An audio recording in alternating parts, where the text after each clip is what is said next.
The signal from the stars. The signal arrived on a Tuesday. Not that days of the week meant much anymore at Listening Post Epsilon, a lonely outpost drifting at the edge of human space. Commander Eliza Reeves stared at the data string flickering across her console, coffee going cold beside her fingers. 20 years she'd spent listening to the void, and never once had she heard anything like this. "Are we sure it's not one of ours?" she asked, voice barely above a whisper. Chief Science Officer Park shook his head, eyes never leaving the scrolling data. "Negative. Pattern recognition confirms non-human origin with 99.8% certainty. Whatever sent this doesn't think like we do." The signal had appeared 3 hours ago, a repeating pattern too complex to be natural, too deliberate to be cosmic background noise. It came from the Cygnus arm, nearly 8,000 light-years beyond the frontier of mapped space. "It's a distress call," said Dr. Catry, the xenolinguistics specialist who'd been roused from sleep when the signal first appeared. Her eyes were rimmed with red, but alert with excitement.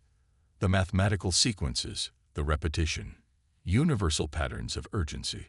Something out there is asking for help." Station AI Aidlas materialized as a blue hologram beside them, its expression grave. "I must advise caution. Historical records indicate that responding to unknown signals has proven catastrophic for developing civilizations in 78% of documented first contact scenarios in human fiction." Reeves almost smiled. "We're not in a science fiction story, Atlas." "Nevertheless, Commander, protocol dictates we forward this to Earth Command before taking any action." Reeves nodded, but something in her chest tightened. 8,000 light-years. Even with quantum entanglement communications, the bureaucracy of Earth Command would take weeks to reach a decision. By then, whatever was calling out might be long gone. "Send it through," she ordered. "But keep working on the translation. I want to know what they're saying before Earth tells us to ignore it." 3 days later, Dr. Catry burst into the command center, tablet clutched in white-knuckled hands. "They're dying," she gasped. "The signal. It's not just asking for help. It's a warning." The crew gathered around as Catry projected her findings. The signal contained data packets, images, mathematical concepts, and what appeared to be a star map. "This species calls themselves the Virashi," Catry explained. "From what I can gather, they're being systematically hunted by something they call the consumption. Their civilization is on the brink of extinction." "The consumption?" Park asked. "Some kind of predatory species or force. The translation is imprecise." Reeves studied the star map. "They've marked a rendezvous point. It's within range of our fastest scout ships." Atlas flickered with concern. "Commander, Earth Command has not yet responded to our initial report. People are dying, Atlas. We can't just sit and listen." The response from Earth arrived exactly when Reeves expected, a bureaucratic hold order pending further analysis. By then, her decision was made. She requisitioned Scout Ship Daedalus under emergency protocols, assembled a volunteer crew, and left Park in command of the listening post. "If we're not back in 6 months," she told him, "tell Earth we died heroes." The journey took 3 weeks in FTL. When they dropped back into normal space at the coordinates from the Virashi signal, Reeves and her crew of 5 found themselves orbiting a gas giant with 17 moons. Most were barren, but one glowed with artificial light. "Life signs detected," reported Lieutenant Chen from the sensor station. "Non-human, concentrated in underground structures." "They're hiding," mused Dr. Catry. "Or they're trapped," countered Security Chief Rodriguez. First contact procedures were followed to the letter. The Daedalus broadcast peaceful intentions on all frequencies, using the mathematical sequences from the original signal as a basis for communication. For 12 hours they waited. Then the surface of the moon erupted. Not with weapons fire, but with movement. Thousands of sleek, silvery vessels launched from hidden hangars, surrounding the Daedalus in a defensive formation. "They're protecting us," Chen whispered in awe. A transmission cut through the silence, a lilting musical language that HLS quickly processed into rough translation. You came. The humans came. We had lost hope. The speaker was a Virashi elder named Selmora. Her species was humanoid but ethereal, tall, willowy beings with iridescent skin and 4 arms that moved with hypnotic grace. When she boarded the Daedalus for direct talks, her eyes, all 6 of them, brimmed with what Reeves recognized as tears, despite the alien physiology. We sent our call to many worlds, Selmora explained, her voice translated by Atlas. Only you answered. The others fear the consumption too greatly. The story she told chilled Reeves to the bone. The consumption wasn't a species, it was a hive-mind parasite that had emerged from deep space centuries ago. It didn't just kill, it assimilated, absorbing the knowledge and biology of entire civilizations. Dozens of species had already fallen, their worlds stripped bare, their people becoming new drones in an ever-growing collective. The Virashi were once spread across 200 worlds, Selmora said, gesturing to displays showing the elegant architecture and advanced technology of her people. Now we are reduced to 17 hidden outposts. This moon is our largest remaining refuge. Why hasn't this consumption found you here? Rodriguez asked. Ancient technology. The moons are shielded by defenses built by those who came before. But the shields are failing. We have perhaps one standard rotation of your planet before they discover us. One day, Chaktri translated for clarity. Reeves felt the weight of command pressing down on her shoulders. Our ship is small. We can evacuate some of your people, but not all. Selmora's 6 eyes blinked in sequence. We do not ask for evacuation, Commander. We ask for alliance. The consumption has never encountered humans before. Your biology, your thinking, it is different from the species of our galactic arm. You might be the variable that changes the equation. You want us to fight? Chen asked incredulously. Our scout ship against an empire-destroying parasite. No, Selmora replied.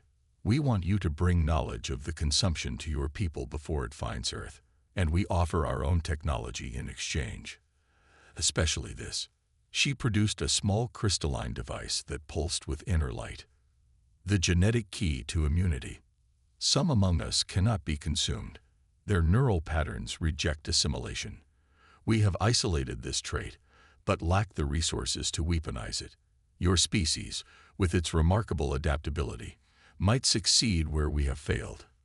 Reeves stared at the device, one small crystal that might save humanity from a threat they hadn't known existed until today. If we take this back to Earth, she said slowly, what happens to your people here? Selmora's expression was impossible to read, but her voice carried resignation. We have accepted our fate. We will join our ancestors among the stars. No, Reeves said firmly. That's not how humans operate. We don't leave people behind. The plan came together quickly, too quickly for comfort, but necessity overruled caution. They would evacuate as many Virashi as the Daedalus could safely carry, primarily scientists and children, while the rest would scatter to the remaining outposts in their fleet of ships. But as they prepared to leave, sensors detected movement at the edge of the system. Multiple objects emerging from FTL, Chen reported, voice tight with tension. Configuration unknown. Energy signatures, massive. On the view screen, darkness seemed to spread across the stars themselves, a fleet of biomechanical ships, each one a nightmarish fusion of metal and flesh, advancing with implacable purpose. The consumption has found us, Selmora whispered. Reeves watched the approaching horror, mind racing through options, each worse than the last. They couldn't fight. They couldn't outrun them with a Daedalus loaded with refugees. But they couldn't leave these people to die. New contact, Chen suddenly shouted, coming in hot from the system's edge. Another ship appeared on scanners, moving at impossible speeds, larger than the Daedalus, bristling with weapons unlike any Reeves had seen before. For one terrible moment, she thought the consumption had outflanked them.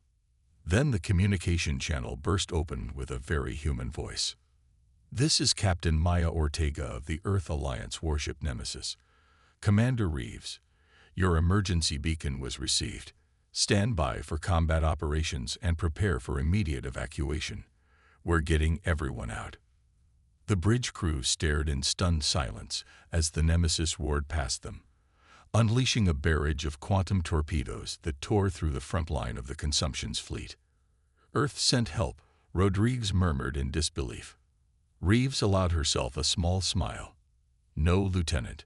Earth sent the cavalry." As the battle erupted around them, Reeves realized this was only the beginning. Humanity had just entered a war they knew nothing about, against an enemy that had conquered galaxies, and somehow she knew they would win. Humanity unleashed. The war began before humanity fully understood what they were fighting. 3 months after the evacuation from the Vir-Ashi moon, now dubbed Operation First Response, Earth's outer colonies reported strange phenomena. Communication buoys went silent. Automated mining outposts stopped transmitting. Scout ships disappeared. In the war room beneath Geneva, Fleet Admiral Hassan watched the holographic display with growing unease as red markers spread across the map of human space like a cancer. "They're testing our defenses," he stated flatly to the assembled Joint Chiefs, probing for weaknesses. The Vir-Ashi refugees had been instrumental in preparing Earth for what was coming. Their knowledge of the Consumption's tactics had accelerated human military development by decades. But knowledge alone wasn't enough. The parasite adapted quickly, learning from each encounter, evolving countermeasures to every strategy. "The immunity key is working," reported Dr. Eliza Reeves, now heading the scientific task force dedicated to combating the threat. Her promotion had been automatic after her return. Few had her first-hand knowledge of the enemy. "We've managed to synthesize a neural inhibitor that prevents the Consumption from assimilating human consciousness. Distribution to the colonies is at 70%. That just means they'll kill us instead of absorbing us," remarked General Santos grimly. "Small comfort." "Perhaps," replied Selmora, who had been granted observer status in these meetings. The Vir-Ashi elder's presence was controversial among military hardliners, but her insights had proven invaluable. "But it changes their strategy. The Consumption preserves what it can use. If it cannot use you, it must expend resources to destroy you instead. Then we make destruction too costly," Admiral Hassan declared. "Operation Firebreak begins tomorrow." Humanity had never fought a war like this. The Consumption wasn't interested in conquests or resources or even survival. It sought only to grow, to consume, to absorb. It didn't negotiate. It didn't retreat. It didn't fear death because it existed across countless bodies and ships. The first major battle occurred at Proxima Centauri. The colony there, New Eden, had been evacuated days earlier, leaving behind an empty settlement and a fleet of 15 Earth warships lying in wait. The Consumption's forces arrived precisely as predicted by Vir-Ashi intelligence, a swarm of bioorganic vessels escorting larger processor ships. They descended upon the colony with practiced efficiency, landing assimilation teams to begin the process of absorption. Then Operation Firebreak lived up to its name. The Earth fleet unleashed a coordinated attack using weapons developed specifically for this enemy. Quantum disruptors that severed the hive mind's connections, nanite warheads that targeted the specific biological markers of consumed tissue, and most devastatingly, the NOVA bombs, 10 of them strategically planted throughout the colony, detonated remotely when the maximum number of Consumption forces were on the ground. The explosion was visible from Earth's telescopes, a new star briefly flaring in the night sky before fading away, taking an entire world with it. "We just destroyed one of our own colonies," whispered Vice Admiral Chen, watching the light bloom and die on the tactical display. "No," corrected Admiral Hassan. "We destroyed a trap, and the Consumption took the bait." The victory was significant but temporary. The hive mind learned quickly, became more cautious. It began targeting faster, hitting multiple colonies simultaneously, forcing Earth's fleet to spread thin. Captain Maya Ortega, whose timely arrival had saved the Virashi refugees months earlier, found herself commanding the defensive line at Europa, one of Jupiter's moons where humanity had established its largest off-Earth population center. When the consumption arrived with a force 3 times larger than anticipated, Ortega made a decision that would change the course of the war. Instead of meeting the enemy in space, she landed her troops directly on the bioorganic ships themselves. These aren't just vessels, she explained to her strike teams. They're extensions of the hive mind. We've been thinking like navies, ship against ship. We need to think like an immune system fighting an infection. The boarding action was brutal, chaotic, and against all conventional military doctrine. Human soldiers in specialized combat suits cut their way into the living ships, planted neural disruptors at key nodes, and fought hand-to-hand against drones that had once been members of a dozen different species. Ortega herself led the assault on the command ship, pushing through chambers that pulsed with organic technology, walls that bled when damaged, and floors that shifted to trap unwary invaders. Their strength is unity, she told her squad as they approached the central chamber. So we bring chaos. The central node of the consumption's local hive mind was unlike anything human eyes had witnessed before, a massive, pulsing neural cluster suspended in a nutrient bath, with countless tendrils extending outward to connect with the ship's systems. It possessed no eyes, yet Ortega felt it watching as they entered. "This one remembers you," a voice echoed in their minds, alien yet comprehensible. "The human who fought at the Virashi moon. This one has studied your kind. Fascinating. Inefficient. Individual. You will make us stronger when you join the unity." "Hard pass," Ortega replied, and gave the signal. Her team deployed the weapon Dr. Reeves had developed from Selmora's genetic key, a targeted virus designed to break the hive mind's control over its component parts. Not to kill, but to isolate. To shatter unity into individuals. The effect was immediate and horrifying. The neural cluster convulsed, its tendrils thrashing wildly. Throughout the ship, drones began screaming, not in pain, but in existential terror as countless absorbed consciousnesses suddenly found themselves individuals again, trapped in mutated bodies, surrounded by the nightmares they become. Similar scenes played out across the consumption's fleet as Ortega's tactic was implemented by other boarding teams. The hive mind, for the first time in its existence, experienced chaos it couldn't control. The Europa battle ended not with destruction, but with retreat. The damaged consumption fleet withdrew, its coordinated movements now erratic, its perfect unity compromised. On Earth, military analysts struggled to understand what had happened. "They ran," General Santos said in disbelief, reviewing the footage. "They've never retreated before." Dr. Reeves, working with Selmora and her team of human and Virashi scientists, provided the explanation. The virus didn't just separate the drones from control. It taught the consumption something it's never known before. Fear, individual fear, multiplied across millions of suddenly independent consciousnesses. It overloaded the hive mind with an emotion it couldn't process. Admiral Hassan leaned forward, eyes intent. "Can they adapt to this?" "Eventually," Reeves admitted, "but it gives us time. And it's shown us their fundamental weakness." Which is the very thing they see as our weakness: individuality.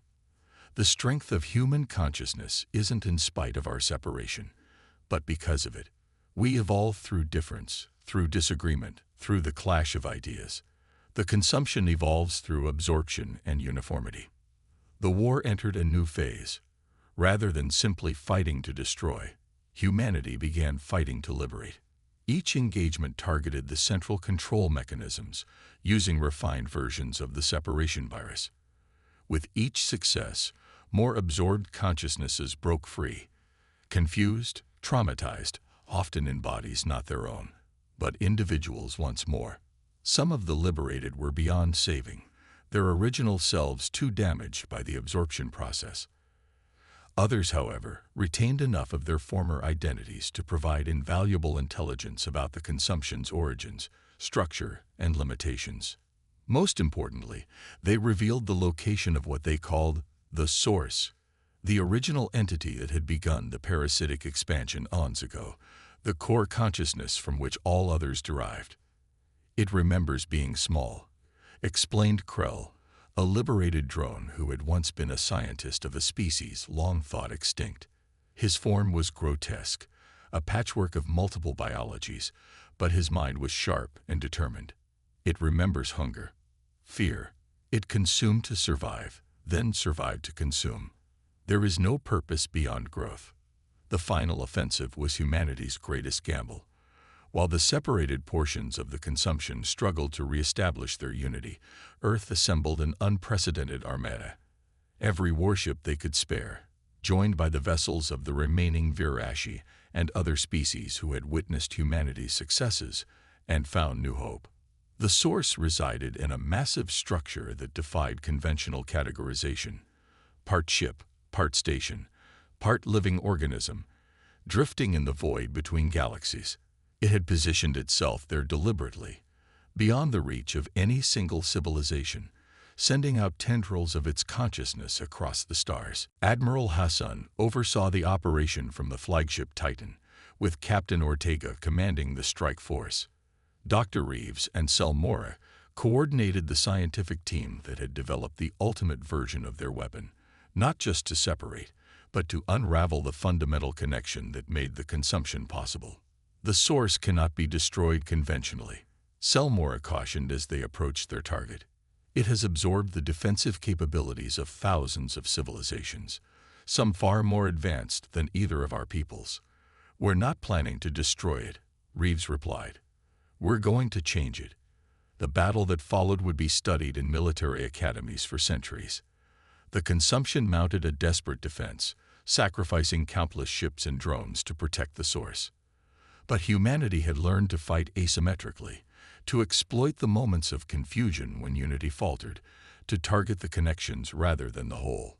Captain Ortega's strike team breached the Source's outer layers after hours of bitter fighting. What they found at the center defied expectations, a chamber vast as a cathedral, where a single entity floated in suspended animation. Not monstrous, but almost childlike in its simplicity. A being from a species so ancient it had no name in any living language. It's beautiful, whispered one of Ortega's team. And terrible, she responded. Begin deployment. The weapon wasn't a bomb or a virus, but a message, encoded in patterns that the Source would instinctively absorb and understand. A message carrying a fundamental truth that humanity had learned through its own bloody history. Unity without diversity leads to stagnation. Consumption without creation leads to emptiness. Power without purpose leads to meaninglessness. As the message penetrated the Source's consciousness, a psychic shockwave rippled outward, touching every part of the consumption across the galaxy. For a moment, every human in the strike team experienced it too. A vast, ancient mind suddenly confronting its own emptiness, the hollowness at the center of its endless hunger. Then, silence.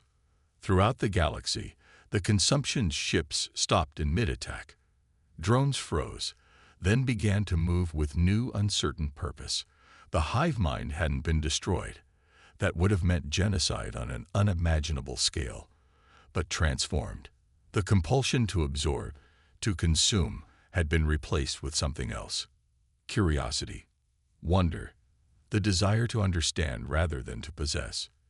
In the aftermath, as humans and their allies approached the Source's chamber, they found it changed. The childlike entity was awake now, watching them not with hunger but with interest. When it spoke, its voice resonated not just in their ears but in their minds. This one has been alone, always alone. Even when we were many, we were one. You taught us something new. Separation, difference, choice.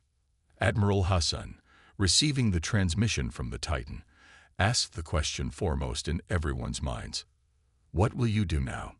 The Source considered this for what felt like eternity. Learn, it finally answered. Create instead of consume. Remember instead of absorb. The galaxies hold more than this one knew. You will teach us, not by becoming us, but by remaining you. As news spread throughout known space that the consumption had been neutralized, the response was not celebration but caution. Too many civilizations had suffered. Too many worlds had been stripped bare for trust to come easily. The entity that had been the consumption would be watched carefully, its activities monitored by a coalition of species with humanity at its center. On Earth, in the same war room where the conflict had been directed, Admiral Hassan met with the Joint Chiefs one final time before their transition to a peacetime council. "What we've done here," he said solemnly, "changes everything.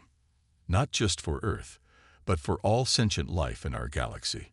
We answered a call for help and ended up rewriting the rules of existence for an ancient power." "The question," responded General Santos, "is what happens when the next threat emerges. And the one after that. We've put ourselves at the center of galactic politics whether we intended to or not." Dr. Reeves, now standing confidently beside Sulmora as equals, smiled slightly. "Then we'll do what humans have always done. Adapt. Learn. Find a way forward that preserves life rather than consumes it." In the vast chamber that had once housed the Source, now redesigned as a meeting place for 100 species, Captain Maya Ortega watched representatives from worlds she'd never heard of sign the Treaty of Mutual Protection and Cultural Exchange. Some came from planets that had been under the consumption's shadow for centuries. Others represented civilizations that had hidden, like the Virashi, afraid to act until humanity showed another path was possible. A young diplomat from one of these worlds approached Ortega, his translucent skin shimmering with patches of light that expressed his emotions. "Is it true," he asked through his translator, "that all of this began because a few humans answered a distress call they weren't even ordered to respond to?" Ortega thought of Commander Reeves, of the Daedalus, of that first desperate mission that had seemed like folly at the time. "That's how humanity works," she replied. "Sometimes our greatest strengths come from our moments of beautiful disobedience." Across the stars, in systems where the consumption had once spread terror, new civilizations began to emerge from hiding. Old enemies found common ground in reconstruction. Species thought lost forever were rediscovered, preserved in isolated pockets or restored from the separated consciousness of the consumption's drones. And through it all, humanity's reputation grew, not as conquerors or saviors, but as catalysts. The species that answered when called. The people who fought not just with weapons, but with ideas. The civilization that turned an ancient horror into a force for creation rather than destruction. In the end, the galaxy learned what the Virashi had gambled on from the beginning. That sometimes the most powerful force in the universe is not the ability to consume worlds, but the courage to help a stranger in need. And that was a lesson worth remembering.